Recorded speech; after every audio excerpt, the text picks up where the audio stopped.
Hey guys, welcome back with the Ice Hockey Aussies. Jayden and Nick here for you guys, bringing you another trade. We've got 3 trades from the LA Kings to go over today. Obviously, the trade deadline is now over, and yeah, we're just going to run through a few trades. First, we're starting with the LA Kings. So, yeah, they've got a couple here. The main one that there's not really too much relevance of these, but the main one is the LA Kings have acquired Zack MacEwen from the Philadelphia Flyers for Brendan Lemieux and a 5th-round pick.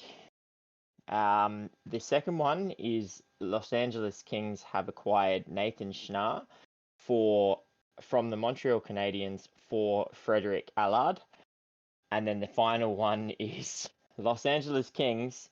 Now remember, guys, a lot of Stanley Cup winners have acquired this, and this guy's gone on to win them cups. So future considerations from the Chicago Blackhawks for Austin Wagner. Now, none of them are really anything spectacular. The main reason we want to do this video, I'll let Jayden talk about it a little bit more, but yeah, my friend Jayden over here, he does not like Brendan Lemieux.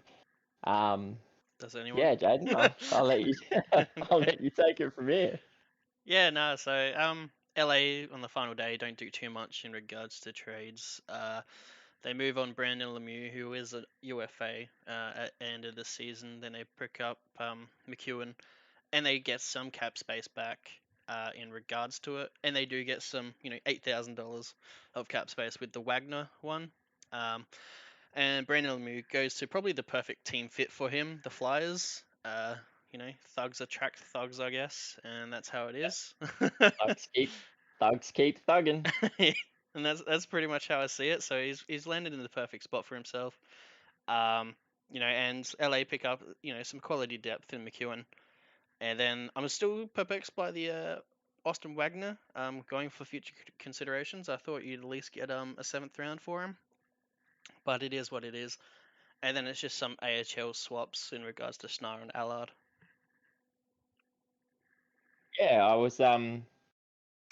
like them offloading Brandon Lemieux. You said it earlier. It pretty much makes you like LA Kings a little bit more now that Brandon Lemieux's gone. But I also feel like they get a player back who's still gritty and can still put those hits on, but he's also a little bit more responsible. Like, yep, he still gives up the penalty minutes but he plays a nice physical brand of hockey. But he's not as I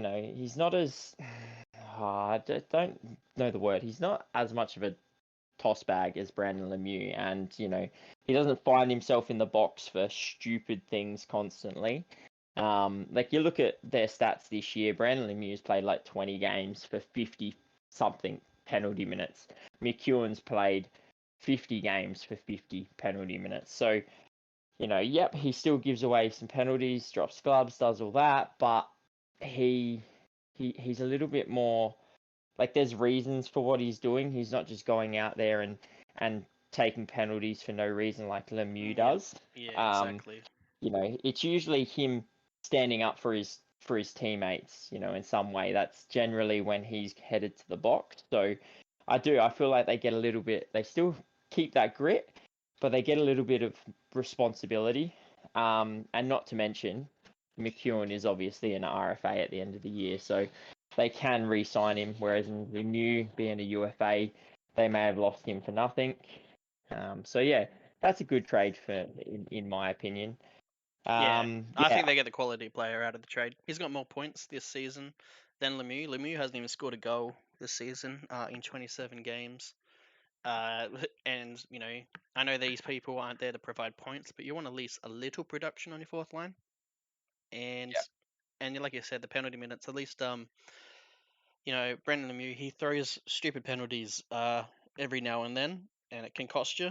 Whereas McEwen's a bit more conservative in regards to stupid penalties, and that's what I like more about him as well. So I think they've upgraded there for sure. Yeah, 100%. It's definitely an improvement for them.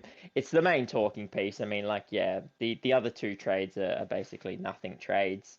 Um, I was a little bit perplexed about just handing Wagner away. I know a couple of years ago he was a big talking point of, I think he was like 20 odd points from his 60 games in, when he first sort of hit the scene, and it was like, oh, they might have found a sort of hidden gem here, and he he's just faded away.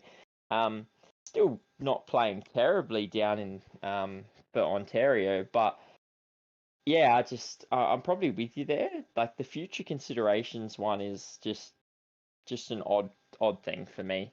But overall, I think, yeah, out of the one trade that means the most, the Kings come out on top, and Yeah, that's what yeah. counts. No, I think it's actually a little bit of bigger upgrade getting rid of Lemieux than what probably other people think, but that's just my perspective on it. But yeah, let us know what you think. Like, subscribe the video, and leave a comment below if you're happy. If you're a Flyers fan, if you're happy to have Lemieux on your team. I will laugh at you, but it's fine.